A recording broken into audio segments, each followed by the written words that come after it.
Hello, we are live, I think. Oh, no, not yet. It's Yep, we're connecting. live. Oh, we are. Okay. Yep. So, okay, yep, Periscope is. Hello, anyone who happens to be watching. We can post. Brian, do you want to post that link, the Zoom link? Uh, Or do you want me to? you can Uh, post. YouTube isn't up yet. Uh-oh. D Live says unable to connect. I don't know Hmm, why. that's interesting. So we'll have to work on that. I'm not sure what. Let me see. All right. YouTube is still connecting. That up. Yeah, something happened with D Live. So, okay. And we're on there. Hello, anyone that might be Here's listening. Shirley. Shirley's watching this. Oh, hi, Hey, Shirley. Shirley. We're kind of testing right now. Thank you, Ebon. I know you're doing your own thing, not listening to us, but thank you for all of your help all along the way and the tutorial. But I have Steemit and I have DLive, but I don't seem to have done this correctly to get on. Now, I do remember there was a delay, but I don't think that's. I think Yeah, I there's. did say there was a delay, but I don't think that's it. I don't think you No, did I it. think it's a different problem. I'm not sure. Hmm. Uh, because so it says edit. Okay, RTMP URL stream key. I don't. Something's not adding up here.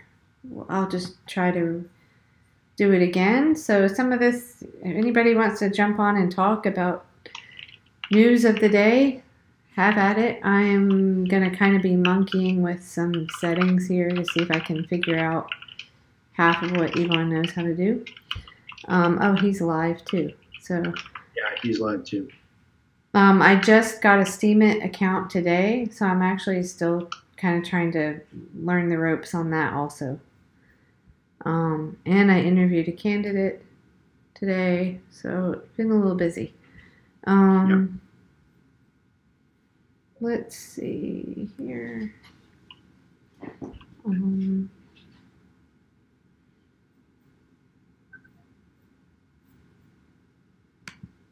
okay, you post. Did you post that on Twitter? I did. Okay. Yeah, I posted the link. Okay. The link, I mean, right? Mm-hmm. Okay. Okay. There's Yeah. Shirley on Twitter. Yep. Okay. Maybe Shirley will join. Anybody else who wants to? Yeah, if anybody wants to join, just check my account on Twitter. I just posted the link to the Zoom live meeting for anyone who wants to join. Um,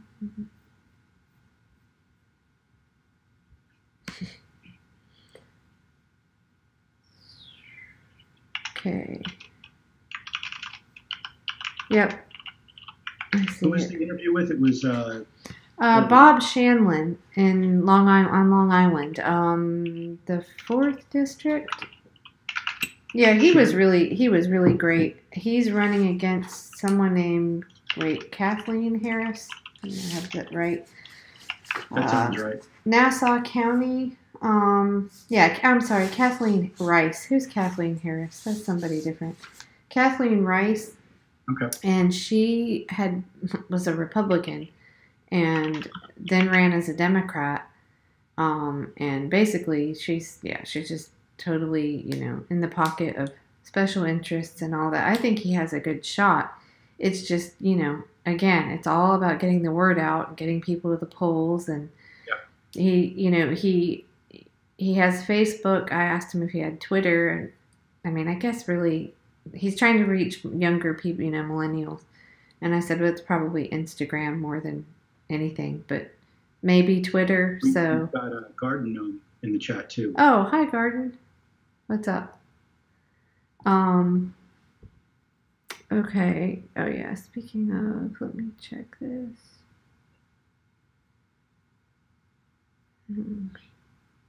So anyway, he was great, and I said, well, I'm kind of a Twitter fiend sometimes, and so I'll go on and tweet.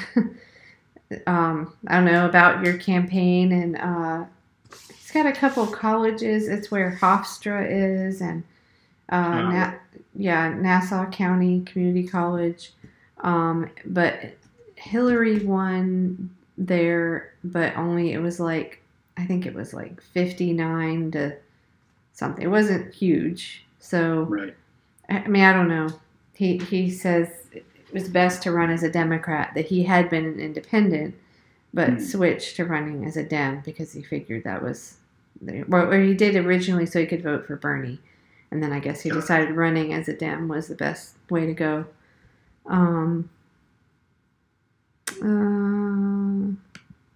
Let's see. Oh, okay. Yeah, we do. Okay. Yeah, we're gonna try to do earlier. Sorry, sometimes Fridays. Yeah, I really want to aim for 10:30. That seemed like a good time for everybody, but we're so late tonight because when this will usually start. Do what? Oh, around 10:30 Eastern is when this will usually start. Yeah. We're trying to figure out how to do streaming to Steam it, and we got talking about some other CFAR related business and stuff.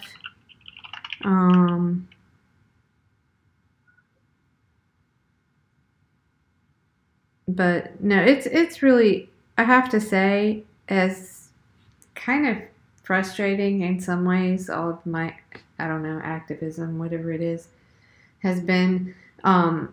It's really cool to just, and I clam up on the camera sometimes, but it's really cool to just get to talk to these candidates. And it's also really interesting how everywhere it's pretty much the same thing. It's the same story. They're for the same issues. They're the people in their district want the same things. It's all, it seems like a no-brainer that this movement can take over, but I don't know. We'll see. He says, he's worried about money, of course. He said he expects to just be ignored by this candidate. Kathleen Rice. That she probably wouldn't debate him, that the best thing would be to just act like he doesn't exist. And unless, he gets enough support. But I think he said he may have like a nurses union and behind him. So, when you look across the country, these candidates, these grassroots progressive candidates have all that strength behind them. It's just getting organized and really just getting people out to the polls. Yeah. Yep, exactly. So, that's why I'm not going to get into naming people, but that app we were just looking at is so cool, don't you think? Or you know what? I don't care. I'll mention it. Our Voice. If anybody's interested, and I want to hear all these different camps of the progressive movement really get on my nerves sometimes. But anyway, Our Voice is another effort to get grassroots, whatever you want to call this. I shouldn't use the word progressive, but all those items that are on CFAR, that are on People's Party platform, that Bernie fought for, all those issues. This on Our Voice, those candidates are fighting for the same things, and I don't know. I think it looks pretty cool. It's good. They've got an app even. It's called Our Voice USA. Check it out. It's actually pretty cool. It has a lot of information about your local, how to register. It's actually pretty neat that it's worked out. So I guess this would be as good a time as any then, since we mentioned that, that I don't know. Sometimes seeing what I've seen with all these groups arguing and stupid petty spats with one another is really harming the whole movement.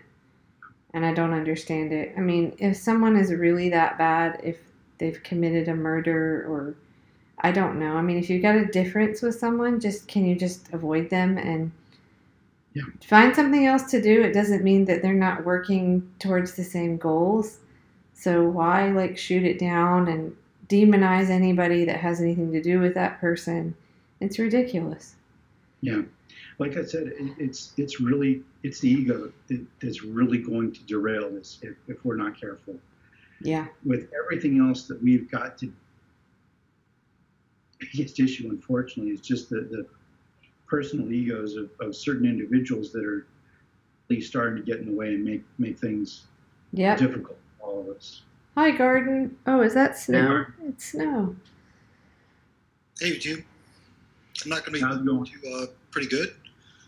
Be on for long, but I thought I'd help you guys get started. Oh, thank you. I appreciate that. Yeah, we kind of are fidgeting with the settings and just talking to ourselves a little bit. But, yeah, we have to have some people in order to get things going. Yes. As time goes on and as you guys develop a regular schedule for this, we're better. Yeah, I really want to cover news more, but I'm feeling a little spread thin because I just interviewed a candidate at 7, and so it's kind of like, I don't know, just focus a little bit more.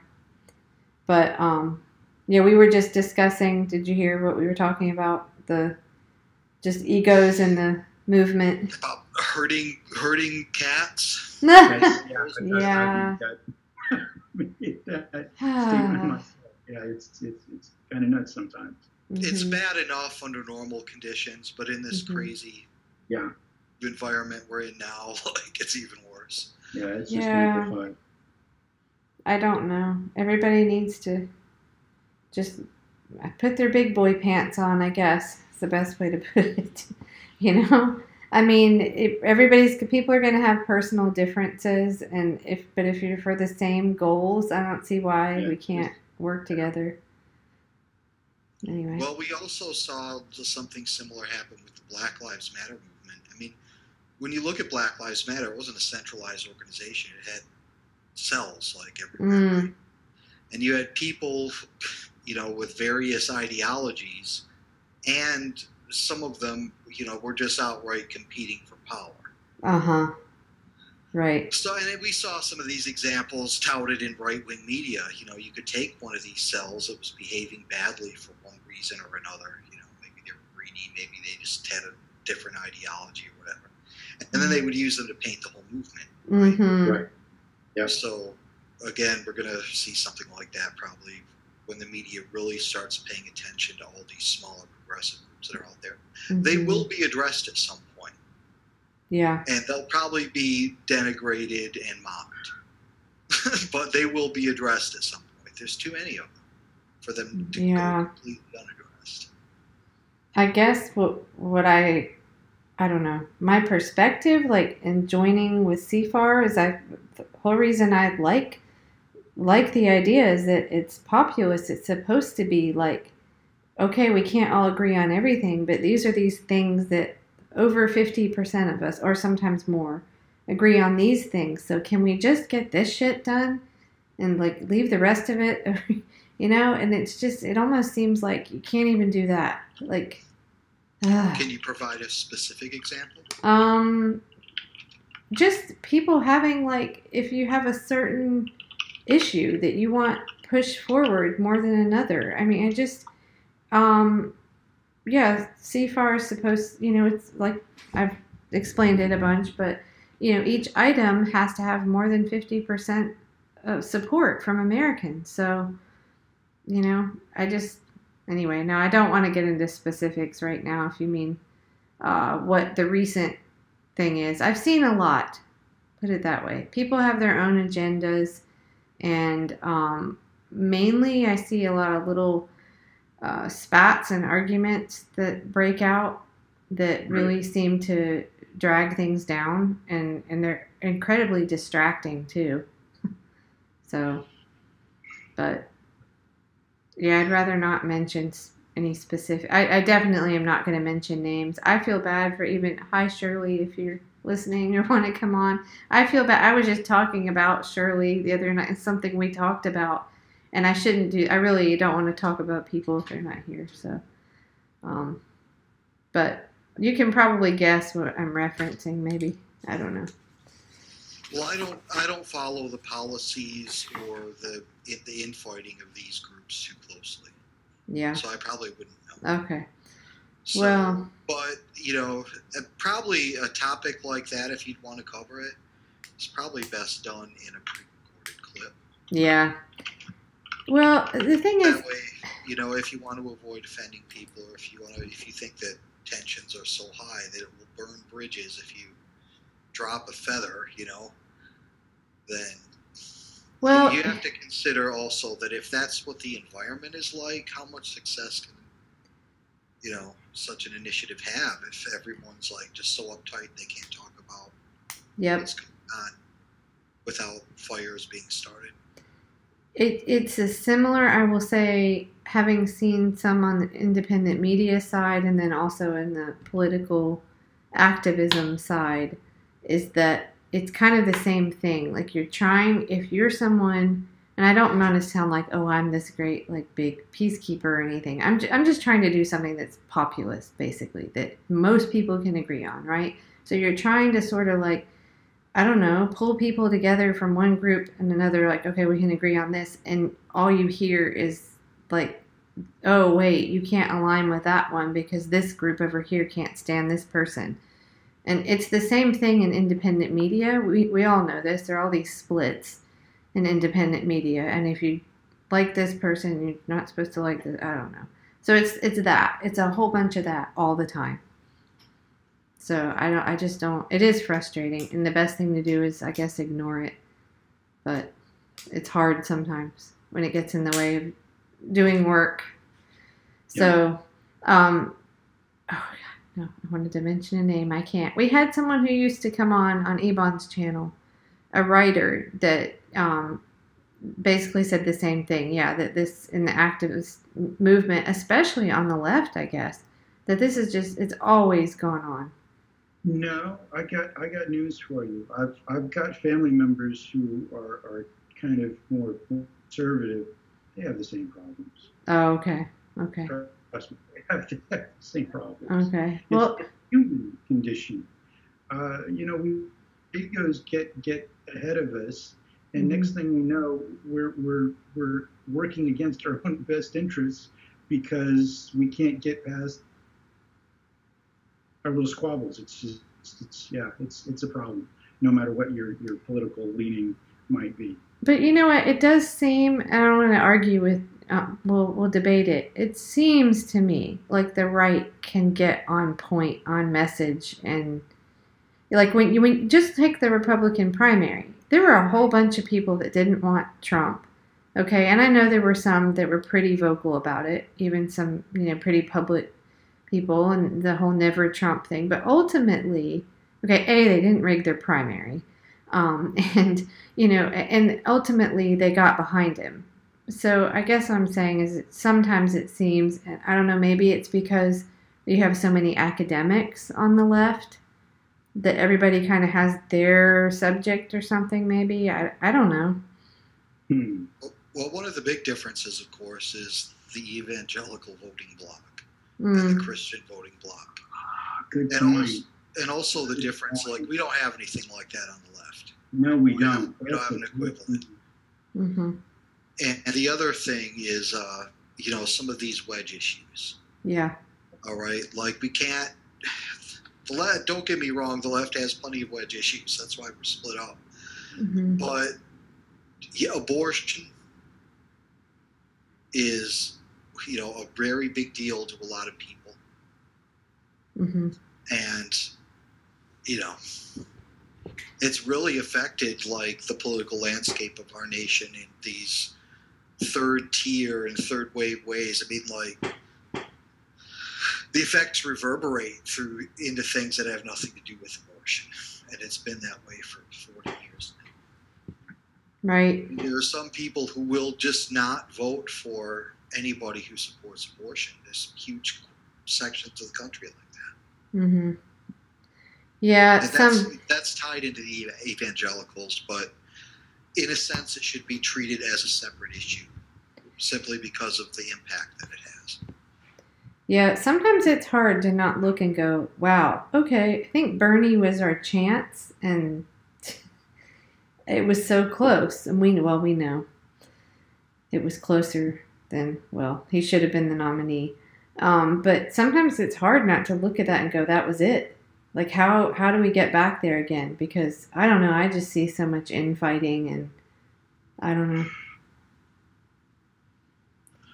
We'll see. I don't know, it was a once-in-a-lifetime opportunity, really. Like, the stars and the moon were aligned, and things could have happened. Yeah. Potentially, but, I'm sorry, but what it comes down to it is Sanders himself.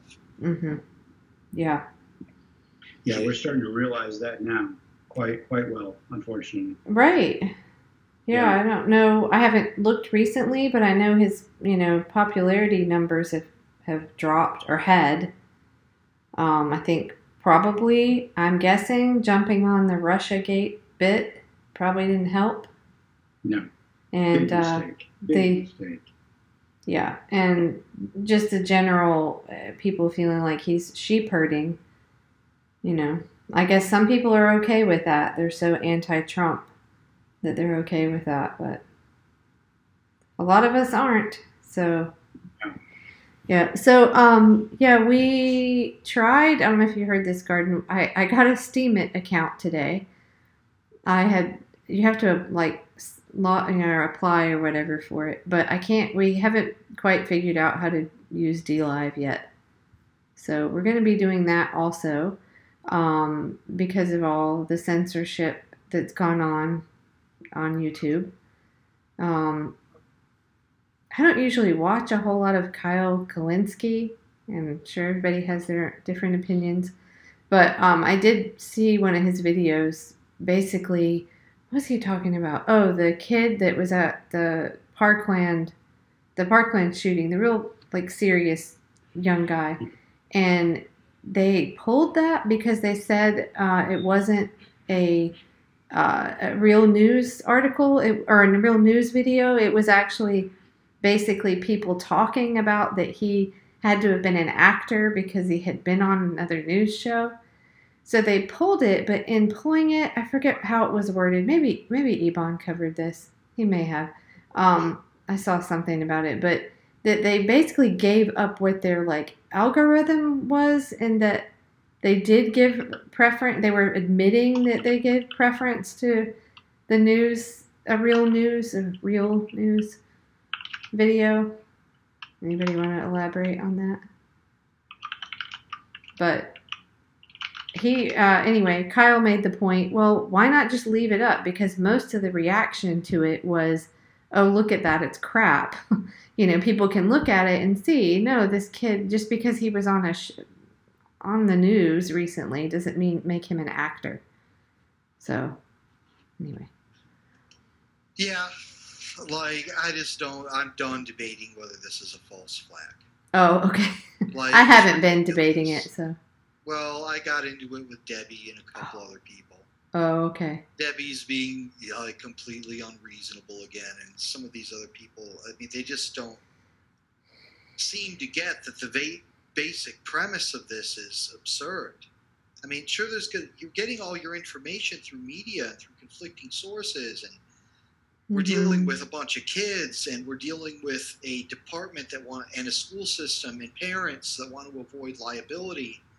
And we're dealing with a whole host of factors, right? So there's just all this wall of noise around it, and there's really no way to set a proper timeline or do or really figure out much of what's going on. But what you can determine is, you can determine a few basic facts that people were hurt and injured. Number one, you could verify that. Hurt, injured, killed, etc. You can verify that. That's verifiable. It's just the basic premise of why someone would do this. You don't need to set a false flag operation if you want to, let's say, encourage people into accepting the erosion of their rights. Right. Okay, you just have to wait for something to happen. Mm-hmm. And then, you do it. I mean, what are they doing? Did they put some of these people in these neighborhoods 10, 15 years ago as sleeper agents? Did they, come into their home a week ago and, offer them all $1 million a piece to be crisis actors? What kind of insane operation would that be to begin with? I mean, how could you ever rely upon average citizens and children to keep up the lie? Yeah. I have a question. I want to get your take on this, Garden. Something has been eaten away at me. I want to get your take. During the primary, Debbie did some great reporting on the cheating that was going on and all the behind-the-scenes crap.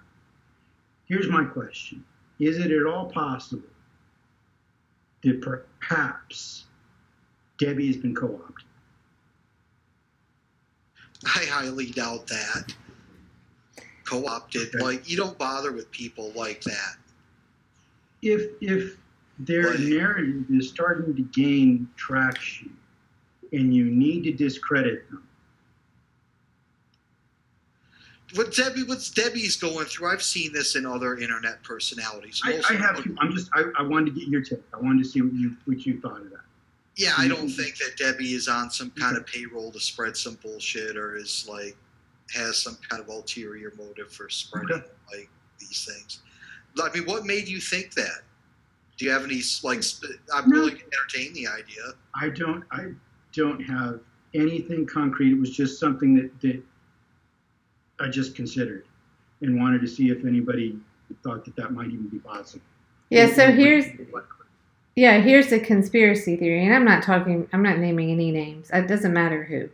But the more you muddy the waters with super crazy shit, the harder it is to weed out, okay, yeah, the primary was rigged. Oh, yeah. So I think that's what you're kind of getting at is that is what I'm getting at. Yeah, because we know, and going back to that Intercept article again, and prop or not, and the whole effort, where they made that list, and it was all these crazy, not credible sources, and then they lump in Truth Out and credible sources. So it's the point, the goal is to silence the real dissent on the left. So if you you just flood it with a bunch of bullshit, then it becomes harder to do that. So, I mean, I wouldn't say that's a totally crazy thought. I had it myself, but I'm glad you said it first. But not about anybody specifically, just the noise, Yeah, just the noise itself. I mean, wouldn't it be difficult to pick out just a couple of people who were some of the most outspoken voices and just, completely destroy their credibility, and thus at the same time make the entire narrative no longer credible. Did you guys see, it was really great today that I saw, though, it was Bullshit Man's compilation video. I think he just posted it today. I don't think it was a retweet. I don't think I've seen it. Hang on a second. Well, as far as Debbie goes, I mean, first of all, Debbie has the right to say whatever she wants without censorship. Absolutely. And also, she has no responsibility to any wider movement. Right. So I've been saying this the whole time. I mean, she doesn't have a responsibility to uphold a certain image for the left by restraining herself from some of these wackier theories, right? Right. She's free to say whatever she wants. And I think what we're seeing here, I mean, what the confusion is Debbie's usually very good at laying out a rational case. Yes. Except when it comes to certain things like these shootings where she just seems to go completely off into left field and just defies even the most basic standards of logic and reasoning. And, I don't know what it is. Maybe some part of her just does not want to believe that people would do these sorts of things without being prompted to or something. That, You know, you see, and there's so many real conspiracies out there that, like, you know, some people end up starting to see conspiracies everywhere and everything. Yeah. That's a phenomenon. And then we That's also, real.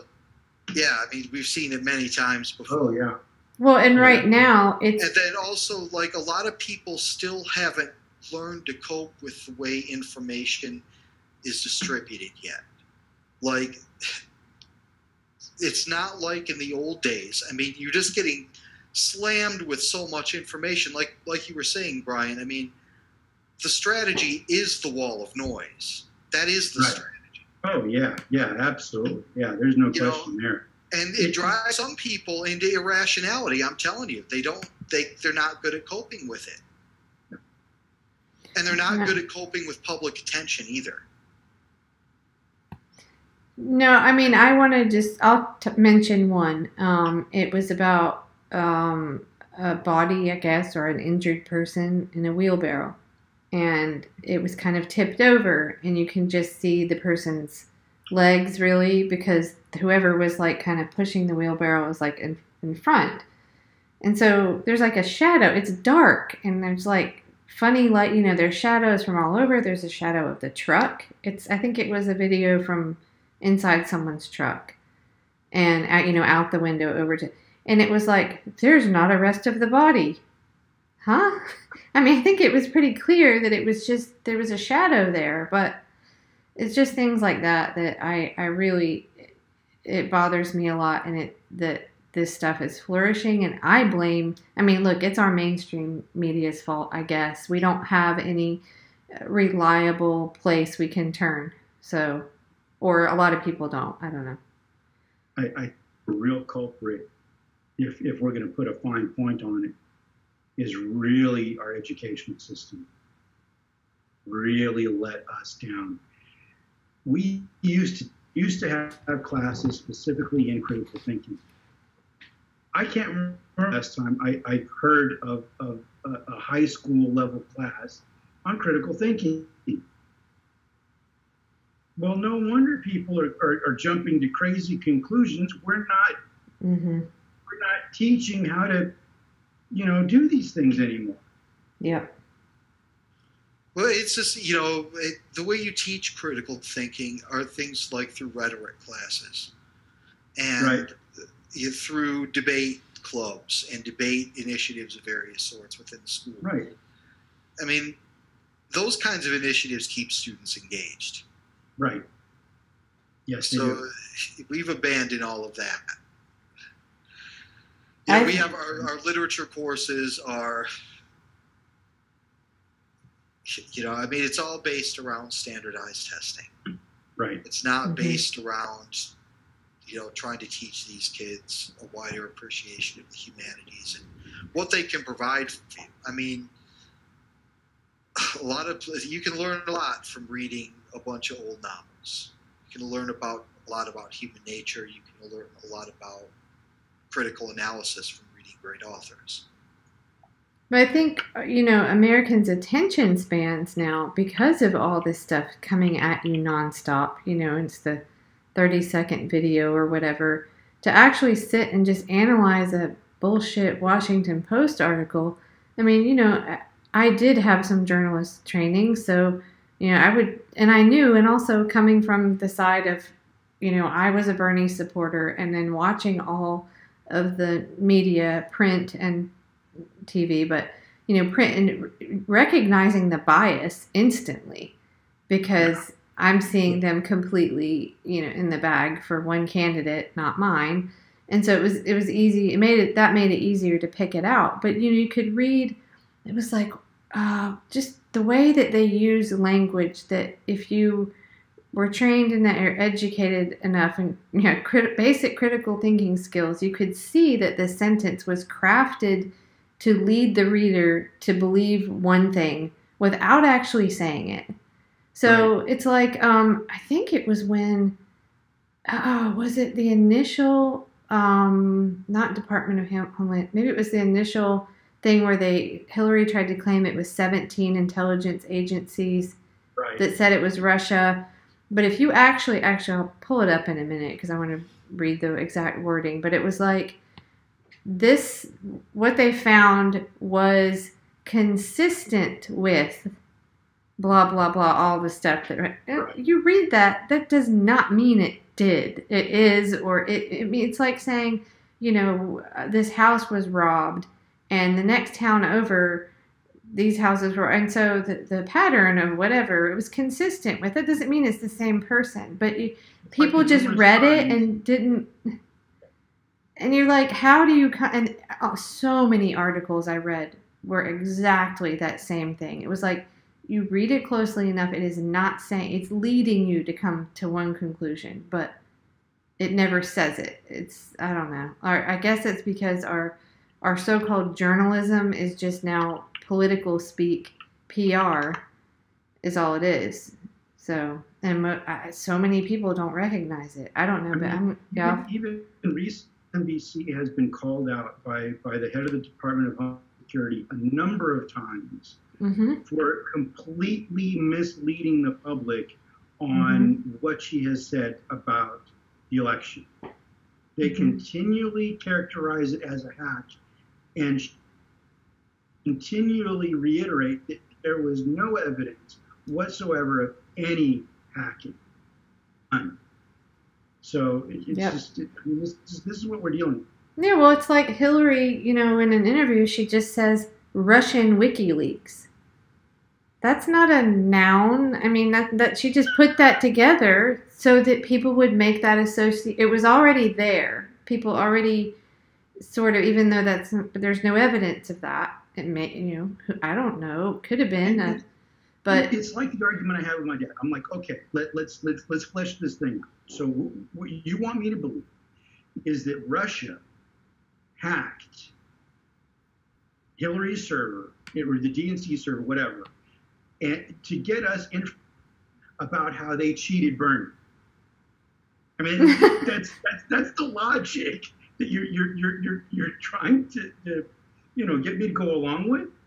I go, I'm like, I'm there. I fully agree that she cheated Bernie, but why would Russia? Because they wanted to make her look bad. Because that guy that wrote that book, Collusion, he proved that they've been grooming Trump since like the 90s or something, right? That Putin's been grooming him for this. So they had to make sure that Trump. Is this in that Michael Wolff book? Is that? Yeah. Is that his name? Aaron Mate from the Real News Network interviewed him, and it was just ridiculous. It wasn't that bald dude with glasses. I don't think. No, it's a different. I think the book is just called Collusion. Okay. All right. Yeah. And that's the thesis that it puts forth, is that Trump is being groomed. Well, that was his whole book. It sounded like just crap, but it went all the way back to.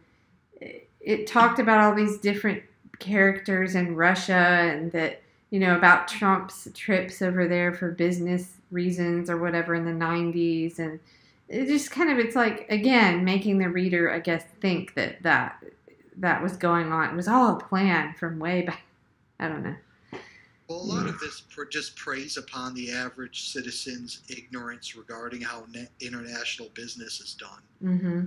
Like, Jimmy Dore's finally saying this, and a few other people are, but people in our group have been saying it for a while now, that this is the way that business is done on the international stage. Mm-hmm. Right. These people are money launderers. They're crooks. They break laws and then go to another country and, to avoid punishment. They hide their money. They all do this. This is quite a different thing than, Trump being Putin's slave or whatever the hell you want. The CIA and other U.S. Oops, sorry. Yeah, it is bullshit, man. I like him. He's great. Published on the 28th, so just a couple of days ago. I tweeted it. It's only got 3,710 views, but go watch it. It's great. You know how sometimes he'll just sort of compile all the clips so they make sense. it's titled "The DNC Was Not Hacked by Russians," and I know he's got Ray McGovern in there, clips of him talking about what we were talking about. Was that last summer? Yeah, about the download speeds and how that had to have been, or it had to have been an inside job. There's no way around. I mean, like I said, my brother worked for the damn campaign and constantly complained about how bad their connection to the server was in order to exchange information. So how the hell are we supposed to expect that somebody had enough time, which would have been a tremendous amount of time, to pull down that amount of information without getting caught? It defies logic. There's just no way. There's just no way. Yeah, and there's so many parts of this that defy logic. I mean, well, it's just, it's just ridiculous. I feel like I'm debating Santa Claus. I know. I keep saying that's how I'm starting to feel, dude. I'm not even kidding. It's that ridiculous. It really. I forget who it. Here we go again. I name. Never mind. No names. A journalist said it's like the WWF. Like, you're watching fake wrestling. Like I've been saying, I feel like I'm in a mockumentary. Like it's all, it's like everything they did, they're accusing the other side of in this whole Russiagate thing. And it's just mind boggling. I don't know. So I will share something, something to do with my experience at the Unrig Summit. I went over most everything already, but this, and I'm not going to call out names, but I will call out that it was Independent Voter Network, and I'm really disappointed, honestly. So Victor emailed me today and said, I still don't see anything like an interview with you with the Independent Voter Network. So when we were there, Victor's running around signing me up to do, without asking me, to talk to different people. Fine, whatever. But so he had set up this thing. He had talked to these people at the Independent Voter Network, and I was going to come and talk about CFAR. Well, I went over at the time to do it, and there was a group doing like protest practice, I guess, in the hallway. I'm going to refrain from further commentary on that right now. But so I ended up having to kind of stand around for like 45 minutes to an hour talking to this person from Independent Voter Network off the record, and to just a couple other, activists, whatever, participants of Unrig.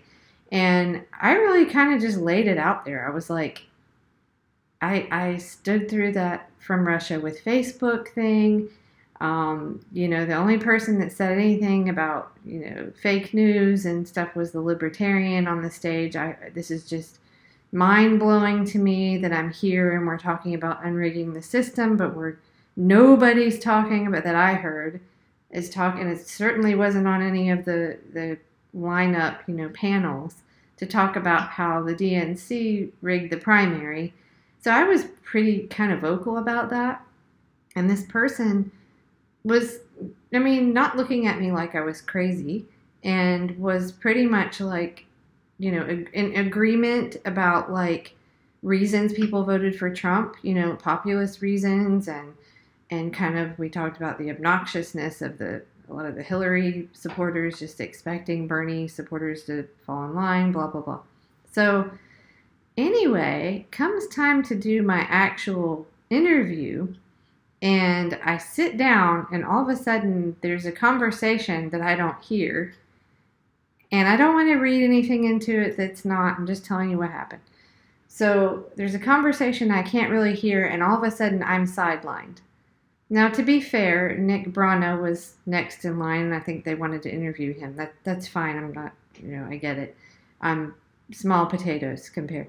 And CFAR took a back seat. But anyway, I end up sort of off on the sidelines, which is fine. Oh, we'll just do like a print interview. And I'm like, damn, do I look that bad on camera or something? I was like, what the hell? I don't know. What did I do? What did I say? What did I, what's going on? And So anyway, I did this kind of BS, stupid little, I don't even remember what I said. I talked to this person for, like I said, like 45 minutes. And so nothing has shown up. And Victor's asking me, why do you think they haven't posted anything? And I said, I don't know. Maybe it's some of what I was saying, you know. But I had emailed this person before and specifically said, okay, questions are being asked. Why is there no interview so we can get some exposure for CFAR? You know, and I basically just said, was it something I said? You know, and no, that's not it. Blah blah blah. So I emailed again today and was a little bit more like, okay, this seems odd to me now at this point, especially given that since that, there were, and you can look, I think one of them might have been more recent, but on Twitter and Facebook, they posted interviews with the FEC Commissioner, Ellen Weintraub. I don't know if you remember me, you've heard my story about that, right? So before I went to Unrig the System Summit, I saw her on the lineup and I was like, that's the one person I really want to ask a question of. I wanted to ask her about the Broward County ballot destruction. So I hovered around the stage and I asked her about it. And she gave me it's a state issue line. But anyway, they interviewed her. And I was being a smartass on Twitter. I said, you know, here's this hard-hitting interview.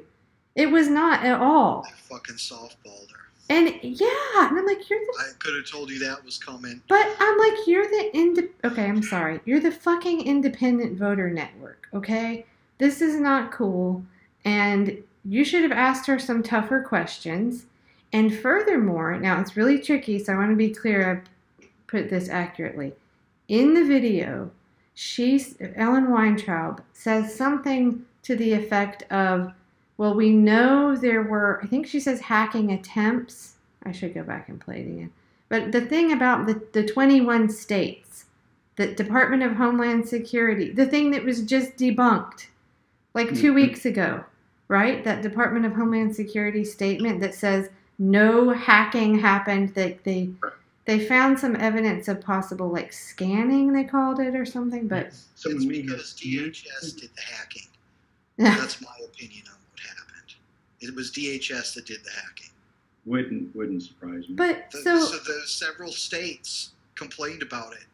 Yes! What happened in Georgia? Georgia, like yes. The Secretary of State was like, Yep. DHS Right. hacking. Yes. Right, So, right, do you see what they fucking do? Now, see, I'm going to sound like, but everything that they do, they blame the other side for. This is so, like, basic. Anyway, so I did retweet the couple of, I think there were two different videos of the interview with Ellen Weintraub.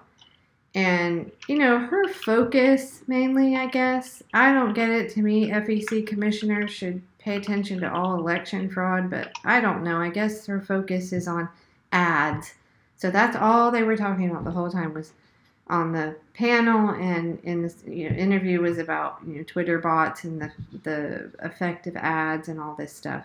And in one of them, $150,000 worth of ads took down a multi-billion-dollar campaign. Oh, hi Christian. So anyway, I was just kind of mad at this point. I'm like, I don't want to accuse you of not practicing good journalism, but at this point now, I really feel like, given the fact that I was not holding back, really, I think this person used to work at RT and had, anyway, I'm not going to say more. But anyway, I wasn't like, oh my God, I wasn't acting like, I was just saying the facts. Like, there's no evidence. Why are we still operating like we're making Putin jokes? It seems like everyone here is under they're under the belief that Russia hacked everything. And everything we're doing is based on that. And I was saying that's not, and I don't know if they were afraid I was going to, I don't know. I have no idea why, but they were really easy on Ellen Weintraub, and that, I just want to say, is not reporting. Well, we got to bear in mind that a lot of these groups, their ultimate goal, they're like a startup business in a sense. Their goal is to get bought out. Here is the DNC. Yes. Yeah. So There you go. Good point. Good point. Yeah. I don't know. It's just weird. But yeah, we just have so few reliable news sources. That's the problem. Isn't that the truth? So these groups, they got to walk the fine line between appealing to the populist base and selling out to the DNC. Completely. So, like, it's a hard line to walk, and some of them have obviously fucked up so far, and we've noticed it. Well, they do a lot of good reporting and retweeting or whatever about, the need for open primaries and so much other stuff. But I don't know. I guess Russiagate is just not. It's too controversial. But hey, I have to put this up. Did you guys see? I just saw this now. Julian Assange tweet. So far, Russiagate is all tip and no iceberg. It's a picture of a brain thinking. Nice. Isn't that great? Very nice. Yeah. I don't know. So what's been up, Christian? I haven't talked to you in a while, dude. Yeah, what's up? I've been good, guys. I've actually been trying to, I guess, practice abstinence from the news and whatnot, but growing a beard. Like Godfather 3, it's like they pulled me back in. It's like I can't look away. Yeah. You're gonna end up being the Fredo. You're gonna sell out to Hillary or some shit. We're gonna take you out on a boat.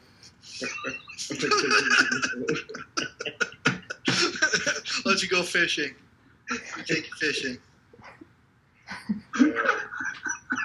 I'm a vegan, so I don't fish, so I wouldn't fall for that. But you either go easy or you go hard. So it's up to you. I can tell you haven't been watching the mainstream news or the news. You're all laid back. You're not like, pissed off. I'm plenty pissed off. I'm just. Oh. It's, to me, like, how would I say this? If I were to, we'll put it this way. I like to, if I'm going to use anger, if I'm going to get angry, I'm going to use it towards something beneficial, right? Like I'm at a rally, or if I'm at the gym, being a little more selfish, or if I'm tweeting at somebody, if I'm calling somebody, or if I'm mailing a letter to somebody, or I'm emailing somebody. If I'm just angry for no reason and it's static, then that energy's not going anywhere. It's just going to go and eat at you. That's just some things that I've learned over the years, Yep. Selective rage, huh? Selective and intelligent rage. Yeah. Yeah. Because rage, in desperate times and tough times, rage is always better than despair. Yeah. It's better to get angry than to run away or like to cower. Yeah, but you've got to focus it correctly. That's the trick.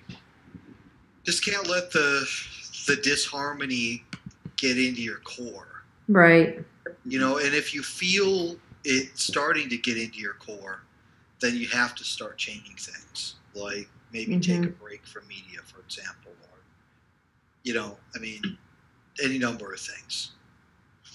Yeah, for me, as you guys know, some of you know, in different arenas, I've gotten sucked into a few things, and I saw that kind of coming, Brian, you know what I'm referring to. I'm just like, nope, I got to step out of this one. I am not getting sucked in the middle of disagreements. It was between a candidate and somebody, and it was just, it didn't involve me, and I was like, oh my God, I'm going to get, I spent a couple of hours trying to determine if this person was worth or worthy of the vial they were receiving. And I'm like, I just spent like 2 hours on this. Why am I doing this? Yeah. You know, so yeah, when that starts happening, is he said, she said, it's just a rabbit hole of hell. It's just not do it. Yeah, okay. You know, politics in a social media type space is just, I mean, it's just so volatile to begin with. Mm-hmm. Mm-hmm. And then you add our egos into it. It's a mess. Right, right. Well, then you throw on the other factors, like there's obviously a power struggle going on. Right. Yes.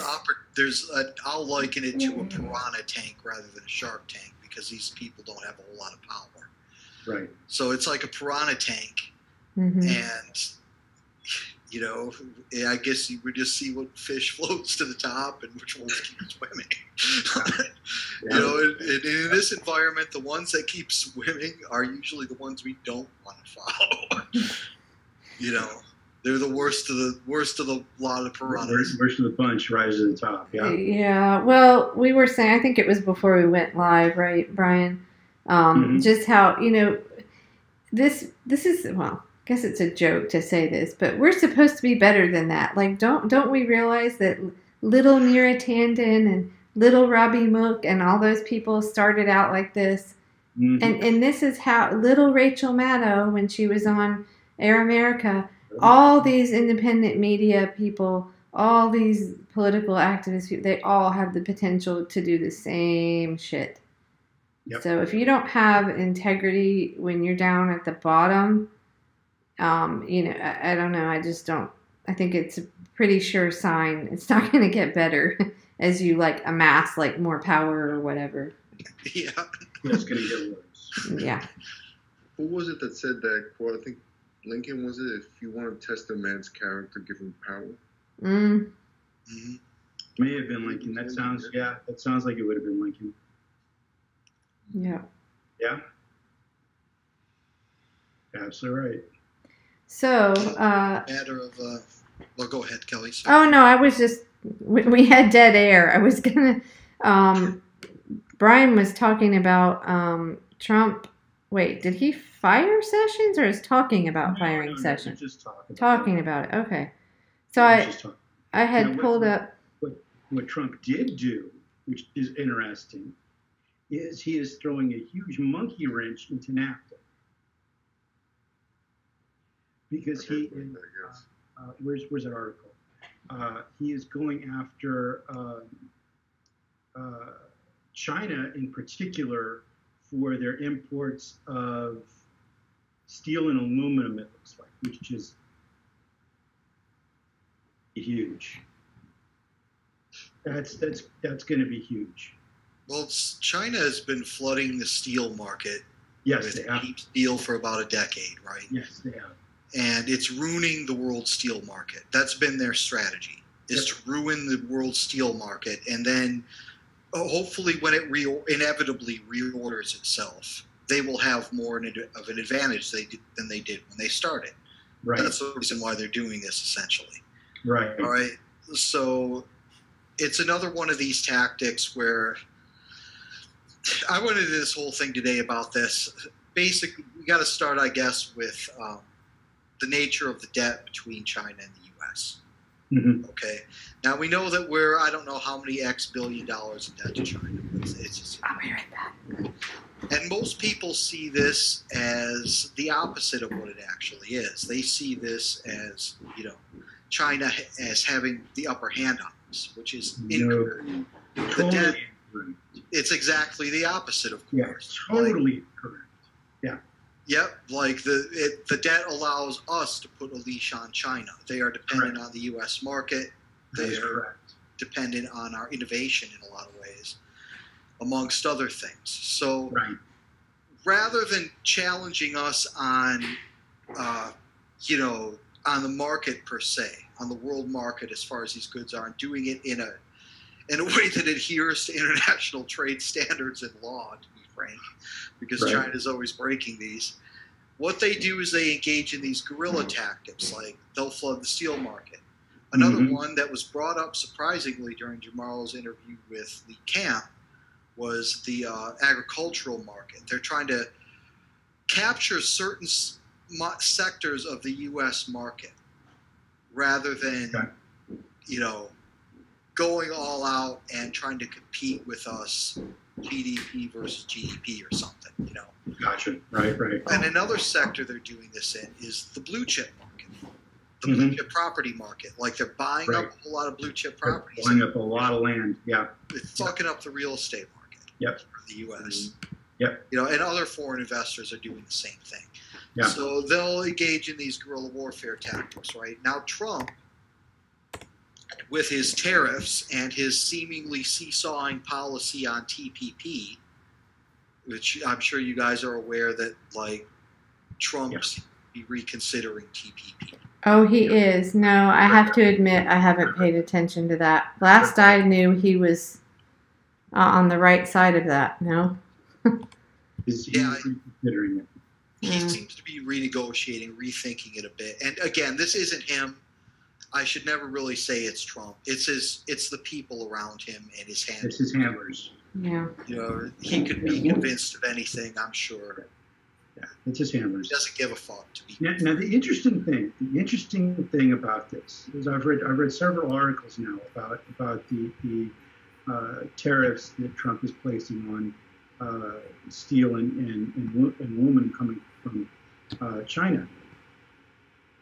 It's amazing how one-sided these articles are. They are incredibly slanted against Trump.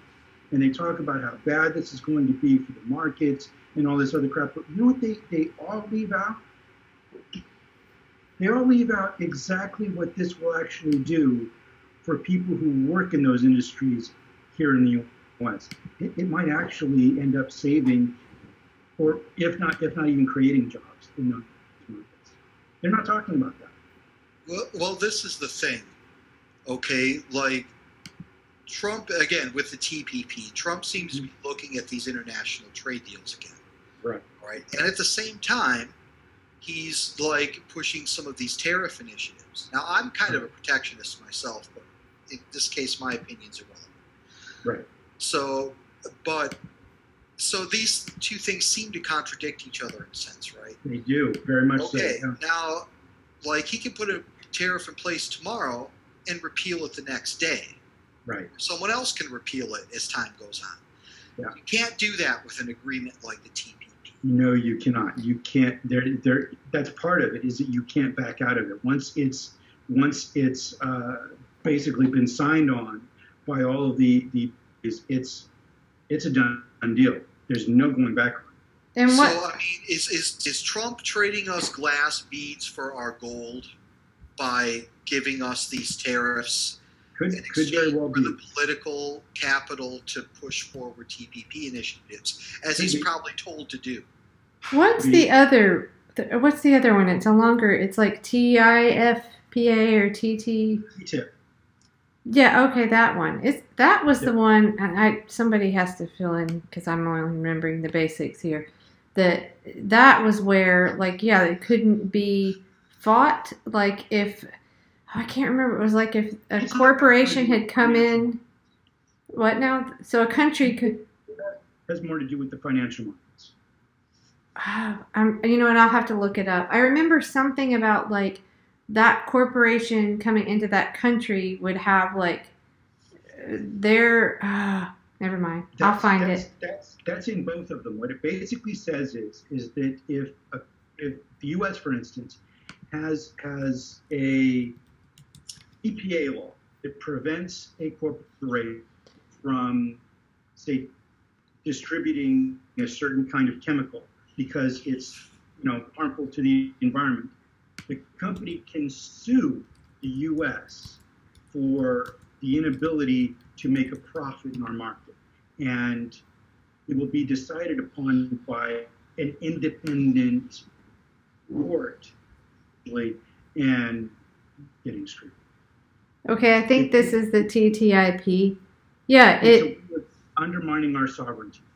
It lets a corporation sue the country. Right. If the country is getting in the way of their profits. That's what I couldn't get out of my. It was in there somewhere.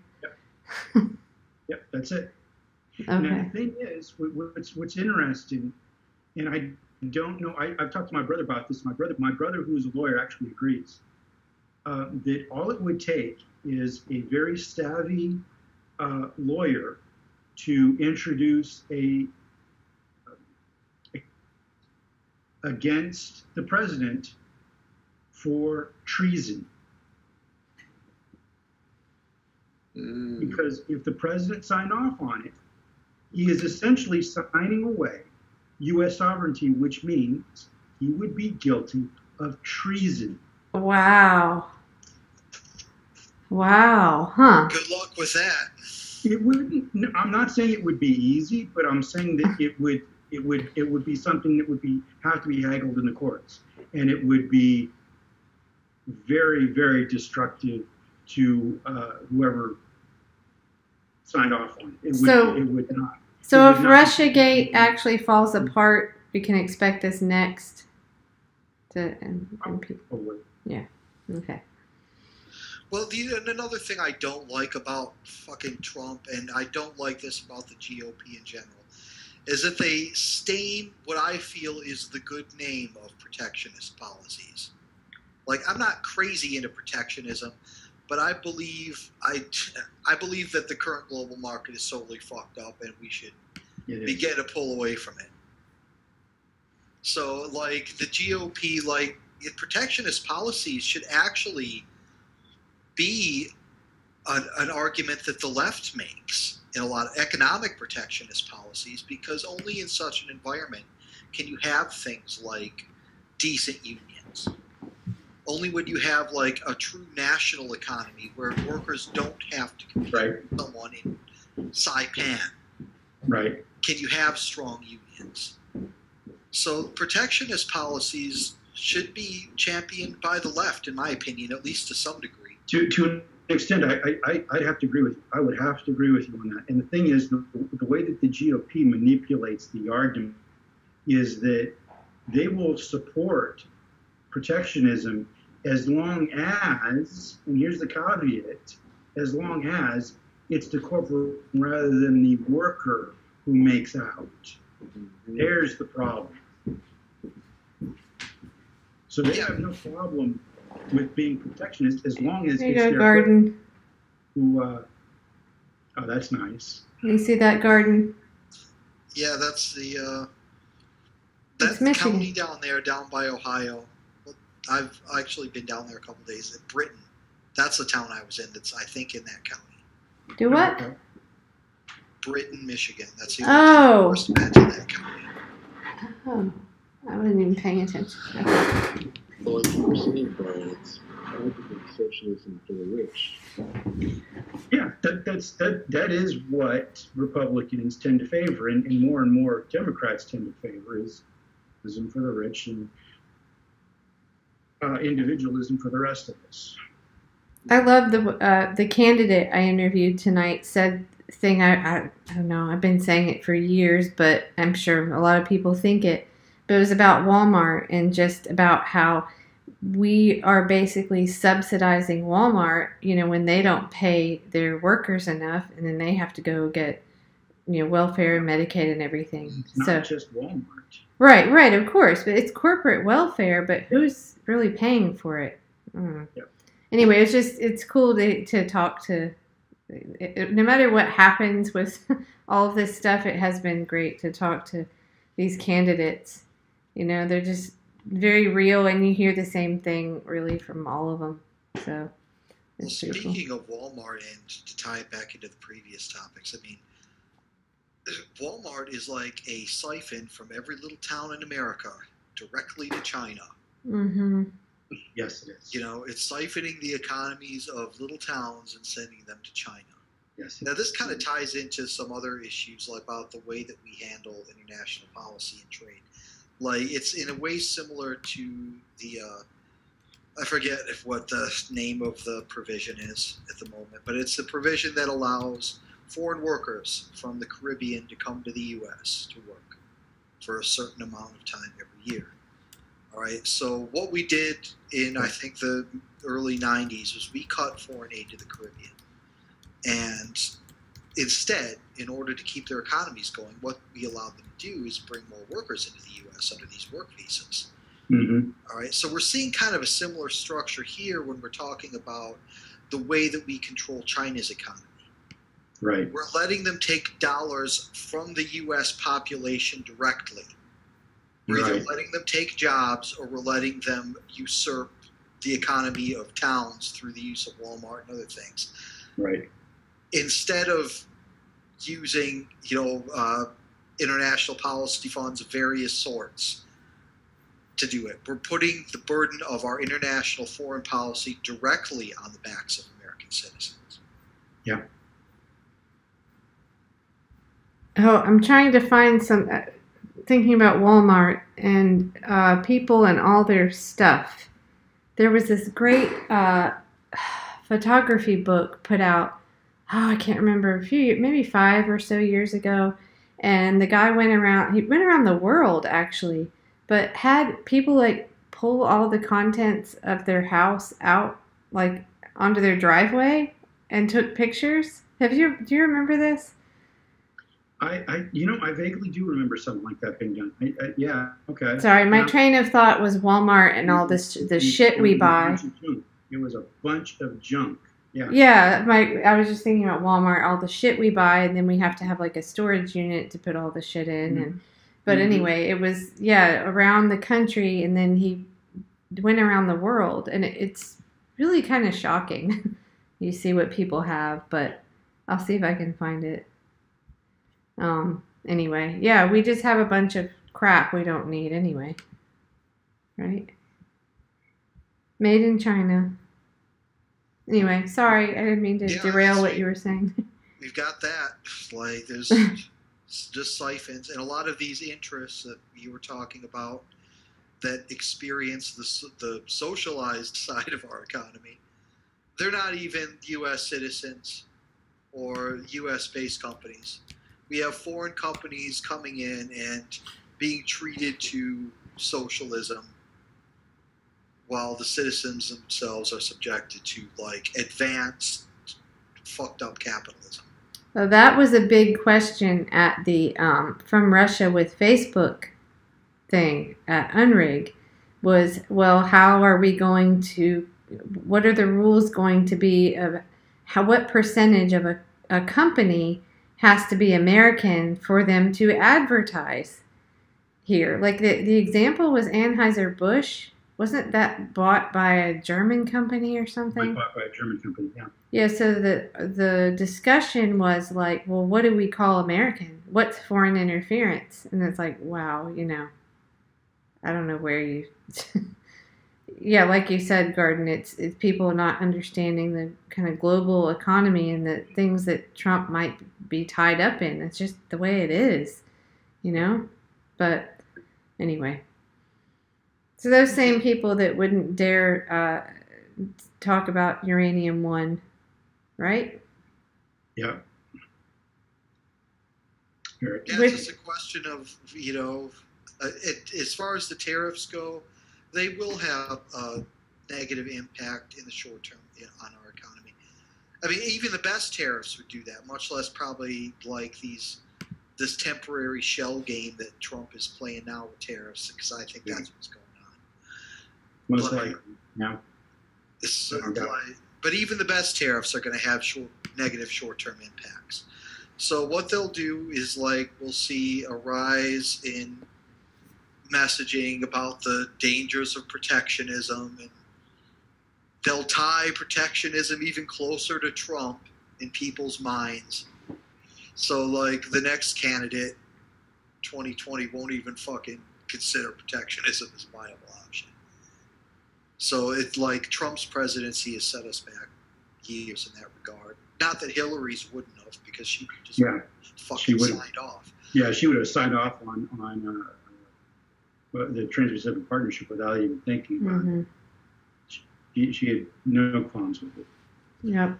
So it's a win-win either way for these people in the international business community who exploit the U.S. Either you get Trump, who will play shell games with the people until they can work out the legal and political kinks and make it work, or they would have gotten Hillary, who just would have fucking signed off.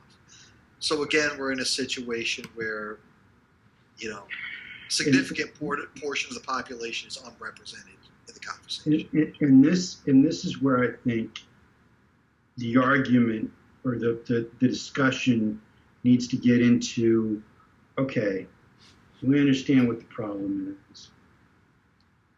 Let's focus on our individual communities and get them on board with a progressive platform.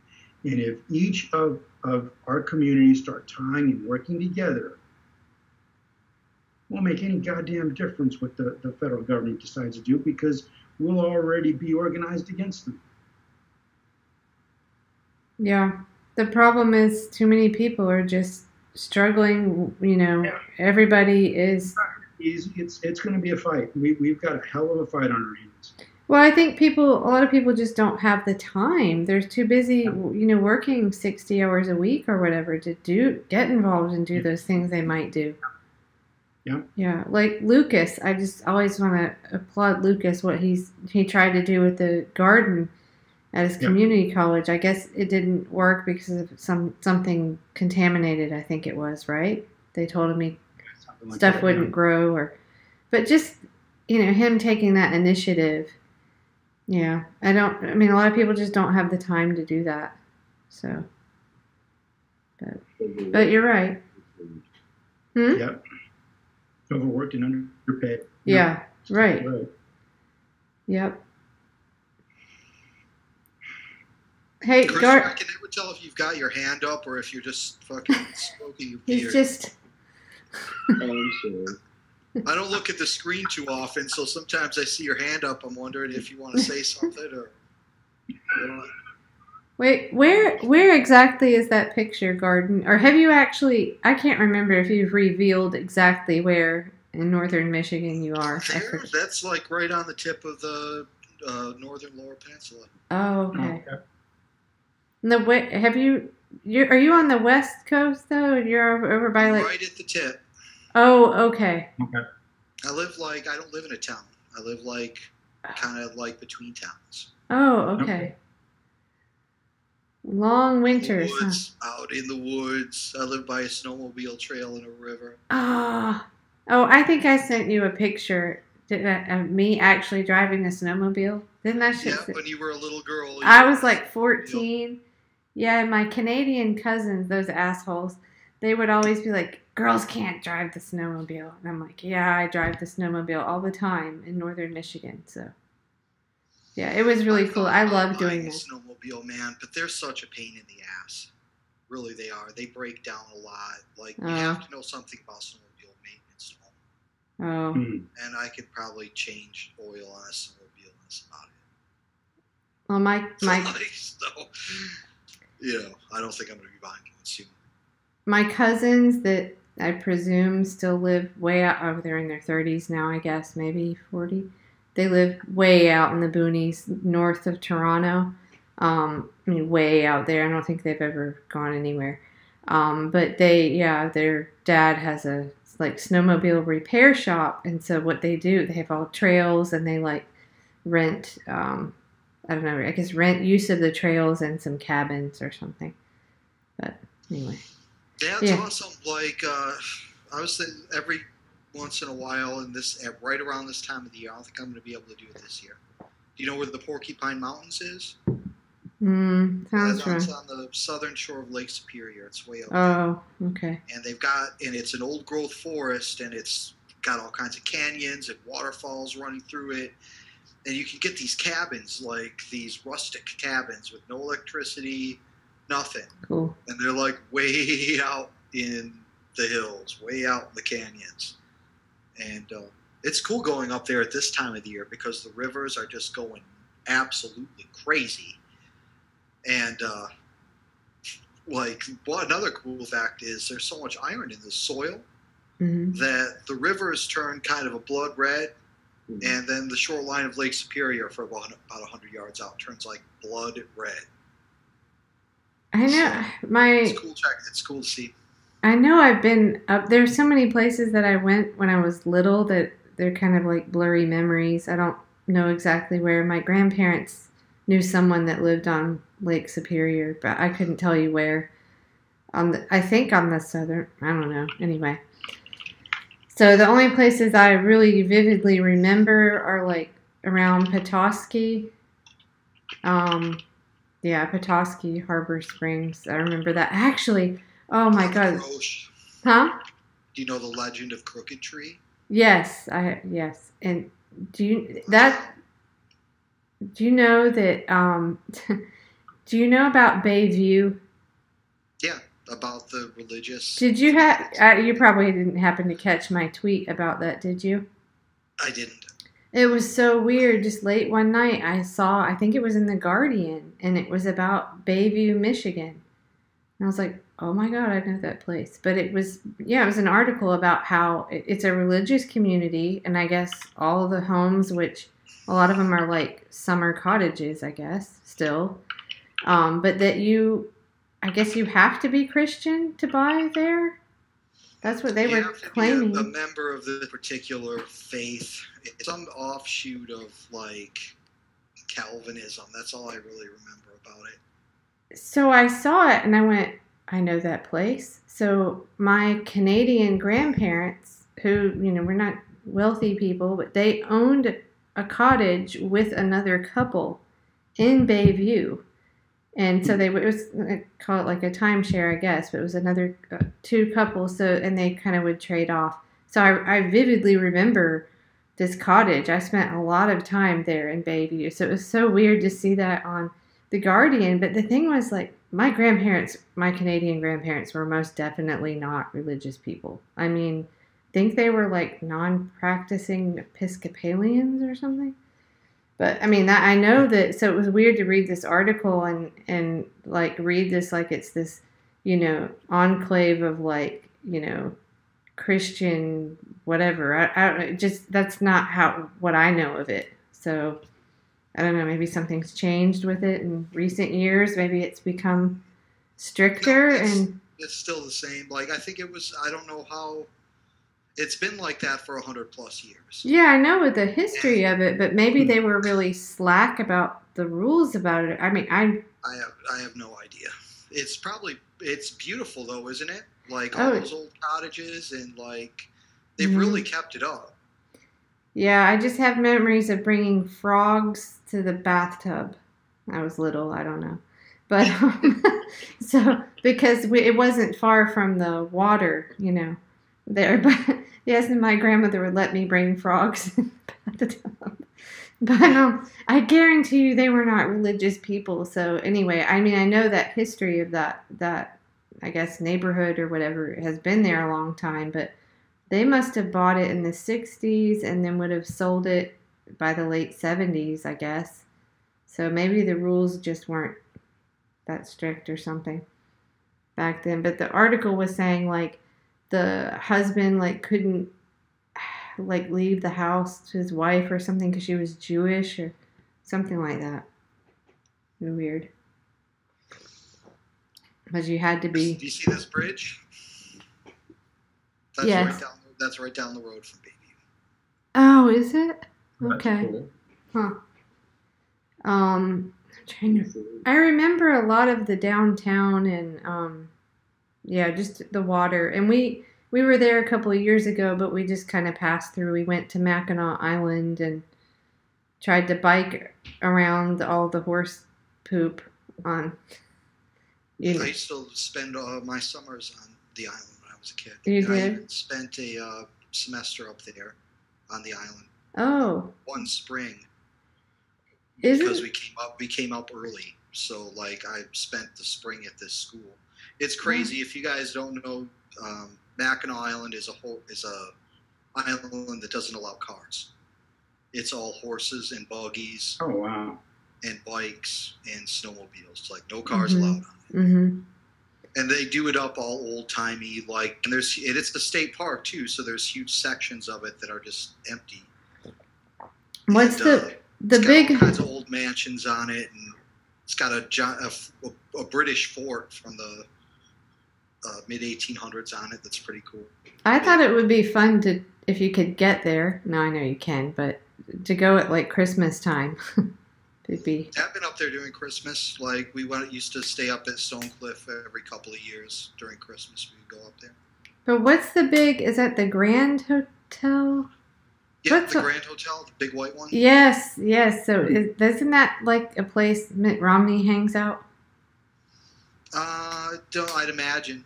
Like, yeah, I remember something. That's where they tend to go. Is the Grand. Mm-hmm. Yeah. That bar is cool. Like the one that's way up on top of the Grand. It's like we didn't go in. And at the top of it, there's like a spire, and it's a bar. And you can see the whole Straits of Mackinac. It's really cool up there. But just be prepared to pay like $15 for a drink. Mm-hmm. Yeah, it's. Anyway, yeah, it was a couple years ago, but that's a good, like, gosh, what was that, like 5 hours from Detroit.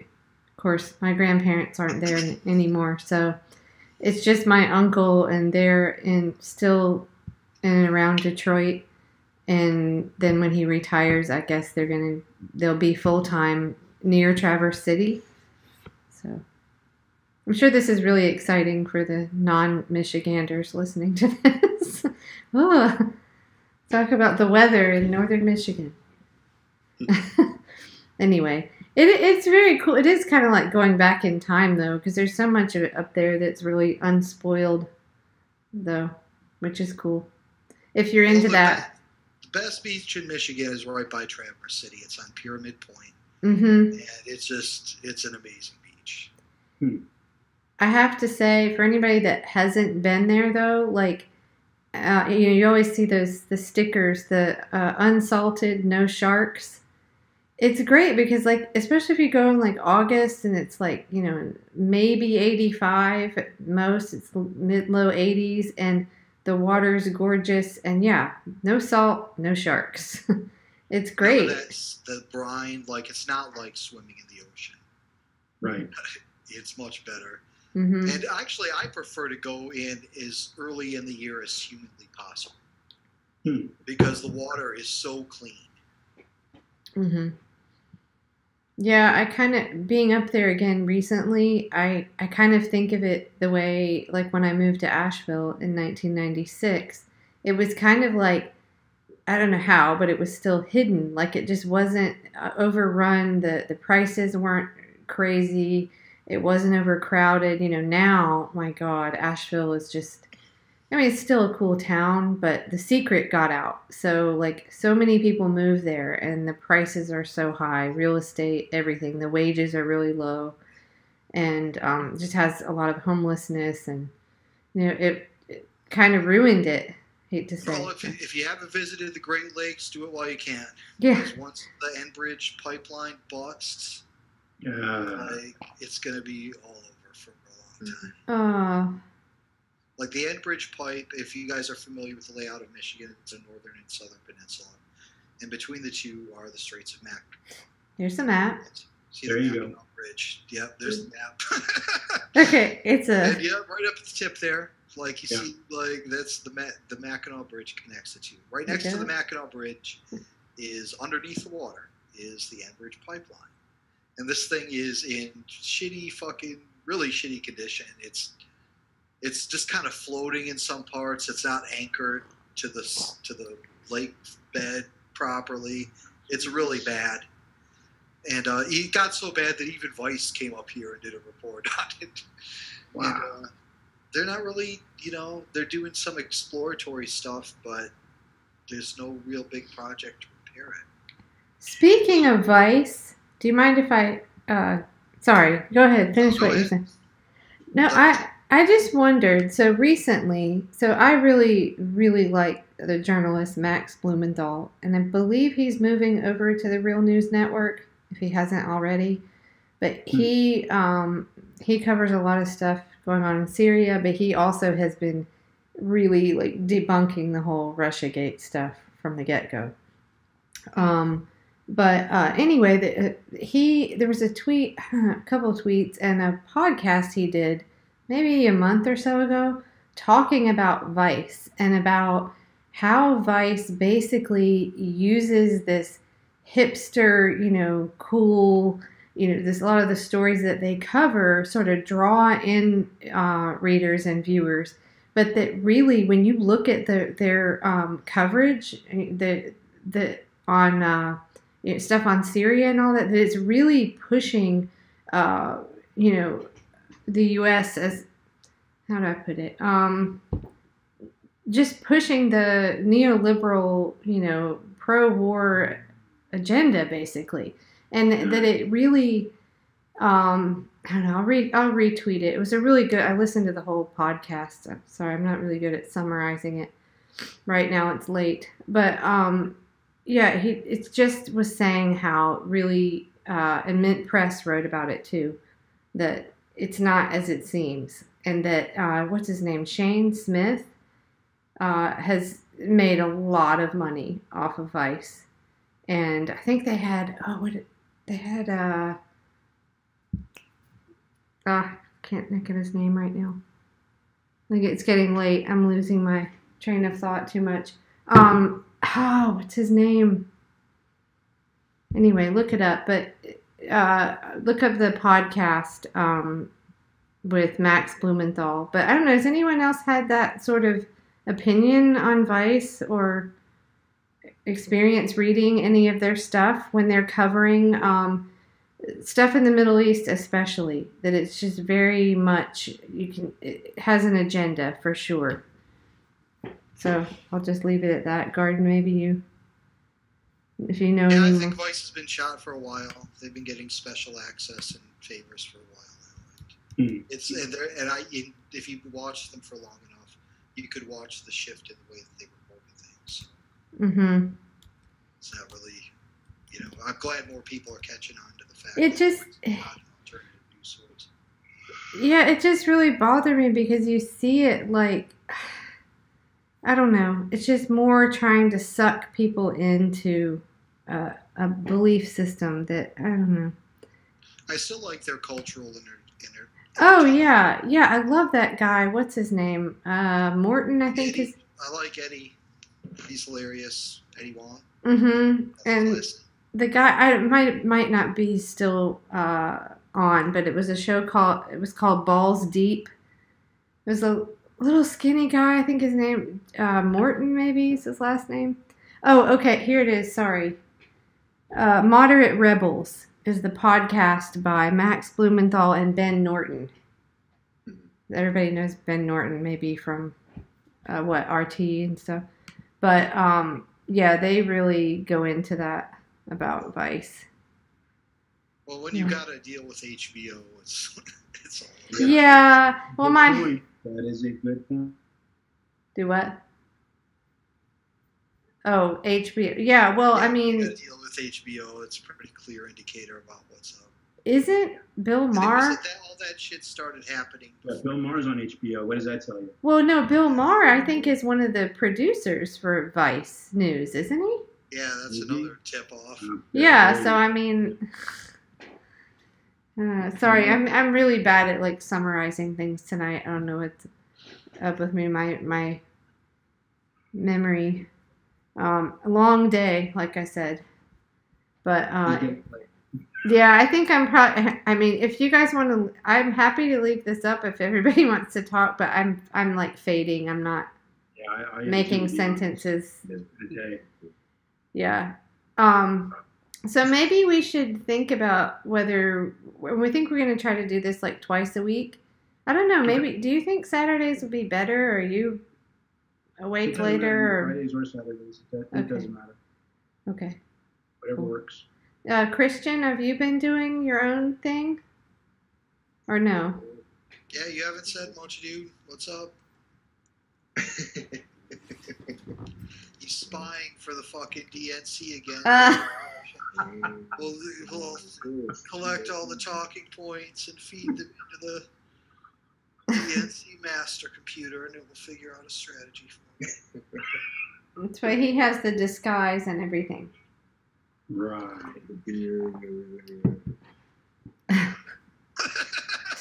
Yep, you don't really have to think about it, dude. You can just feed it into the AI. It'll tell you what to do, and it'll probably be right. But isn't that the same AI that lost to Trump? Yes. Smoking, that's our AI. It's shaking.